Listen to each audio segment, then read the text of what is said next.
অনেক মানুষেরই অজানা এই পিঠা রেসিপি। পাকা আম দিয়ে এত মজার একটা পিঠা তৈরি করা যায় অনেকেই কিন্তু জানে না। বাংলা চ্যানেলে সর্বপ্রথম আমি এরকম ইউনিক আর আনকমন একটা পিঠা রেসিপি আপনাদের সাথে শেয়ার করছি। এর আগে কেউ কখনো ছাড়েনি। হয়তো আমার ভিডিও দেখার পর অনেকেই ছাড়বেন, তবে বিশ্বাস করেন এই পিঠাটা একদম মুখে স্বাদ লেগে থাকার মতো। তালের পিঠা তো অনেকভাবে খেয়েছেন, তবে পাকা আম দিয়ে এই পিঠাটা অবশ্যই কিন্তু তৈরি করবেন, মুখে স্বাদ লেগেই থাকবে। তো প্রথমে হচ্ছে আমি একটা পাকা আম নিয়েছি একদম, তারপরে হাত দিয়ে একদম চটকে চটকে নেব। তো এইটার হচ্ছে রসটা আমাদের লাগবে, আর আঠিটা আমরা ফেলে দিয়েছি।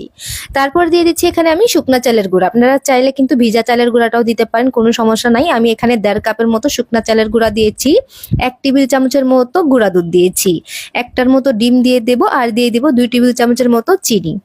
চিনিটা কিন্তু কমিয়ে বাড়িয়ে দিতে পারেন, তবে যে আমটা দিয়েছি এই আমটা এত পরিমাণে মিষ্টি, সেজন্য কিন্তু আমি অল্প পরিমাণে চিনিটা দিয়েছি আর সামান্য পরিমাণে লবণ দিয়েছি। আবার যারা চিনিটা খেতে চান না তারা চাইলে কিন্তু চিনি স্কিপ করতে পারেন, কারণ পাকা আমটা দেওয়ার কারণে কিন্তু এটা এমনিতেই ন্যাচারাল যে একটা মিষ্টি স্বাদ পাওয়া যায় সেটাই কিন্তু পাবেন। এখন দিয়ে দেবো এখানে দুধ। আমি এখানে 2 টেবিল চামচের মতো গরুর দুধ অ্যাড করে দেব। দুধটা কিন্তু কুসুম গরম থাকতে হবে, এতে করে কিন্তু পিঠাটা খুব দারুণ হবে।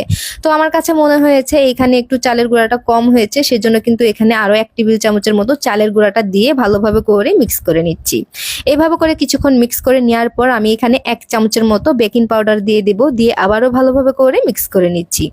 মিক্স হয়ে গেলে এখানে দিয়ে দিচ্ছি আমি নারিকেল। তো নারিকেলটা দিয়ে দিলাম। তো নারিকেলের কিন্তু কোনো পরিমাণ নাই, কমিয়ে বাড়িয়ে দিতে পারেন, কোনো সমস্যা হবে না। তারপর আবারও আমি ভালোভাবে করে মিক্স করে নিব। এটা কিন্তু ভালো করে একটু মিক্স করে নিতে হবে 3 থেকে 4 মিনিটের মতো। এভাবে করে মিক্স করে নিলে পিঠাটা কিন্তু খুবই সুন্দর হবে। আর বেটারটা দেখে হয়তো বুঝতেই পারছেন এটা কেমনটা হয়েছে।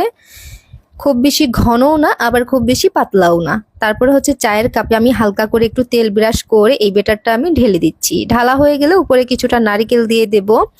নারকেল দেওয়া হয়ে গেলে দিয়ে দিব এখানে কিছুটা কিশমিশ। আপনারা আপনাদের পছন্দ অনুযায়ী কিন্তু অনেক কিছু এখানে অ্যাড করতে পারেন, তবে আমি নারকেল আর হচ্ছে কিশমিশটাই দিয়েছি। এই দুটা দিলে যেরকম সুন্দর লাগে পিঠাটা খেতেও কিন্তু দারুণ লাগে। তারপরে একটা কড়াইতে পানি দিয়েছি, নিচে কিন্তু একটা স্ট্যান্ড দিয়েছি। এখন হচ্ছে ঢাকনা দিয়ে ঢেকে দেবো, আর ঢাকনা ছিদ্রটাও কিন্তু বন্ধ করে দিয়েছি। চুলা আঁচটা মাঝামাঝি রাখতে হবে। আর আমার এখানে সময় লেগেছিল 20 মিনিট। 20 মিনিটের ভিতরে কিন্তু দেখলাম এটা সুন্দরভাবে ফুলেও গেছে, আর এটা কিন্তু কাঠি দিয়ে চেক করলাম যে হয়েও গেছে।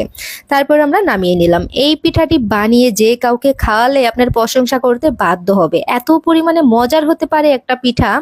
আমি চিন্তা করছি এই পিঠাটার যে আমি কতবার বানাবো তার কোনো হিসাব নাই। এই পিঠাটা পার্সোনাল ভাবে আমার আইডিয়াতে বানানো। আপনারা কিন্তু অবশ্যই বানিয়ে এটা দেখবেন খেতে কেমন হয়েছে। আমি জানি এটা যদি আপনারা একবার বানান রোজ বানাতে যাবেন, যতদিন আম থাকবে ততদিন আপনারা বানাবেন, 100% গ্যারান্টি দিয়ে বলবো আমি।